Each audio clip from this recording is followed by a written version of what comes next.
मुंबईतील या सत्याच्या मोर्चात सहभागी होण्यासाठी पुण्यातील मनसैनिक रवाना झाले। शांततेने विनंती करत आहोत, पुढचा आदेश राज ठाकरे साहेब देतील असं साईनाथ बाबर यांनी म्हटलंय। मागण्या मान्य झाल्या नाहीत तर खळखट्ट्याक होईल, मनसे पदाधिकाऱ्यांनी हा इशारा दिलाय। पुणे मनसे शहराध्यक्ष साईनाथ बाबर यांच्याशी संवाद साधलाय प्रतिनिधी बालाजी पोद्दार यांनी। आपण पाहूया।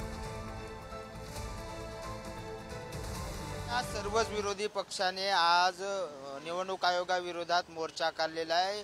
प्रामुख्याने राज ठाकरे यांची भूमिका खूप महत्त्वाची आहे। गेल्या काही दिवसापासून ते या सगळ्या मतदार याद्याच्या घोळाबाबत बोलतायत आणि आज या सगळ्या मोर्चात सहभागी होण्यासाठी पुण्यातले मनसे सैनिक सुद्धा आता निघत आहेत मुंबईकडे। आपल्यासोबत शहराध्यक्ष साईनाथ बाबर आहेत।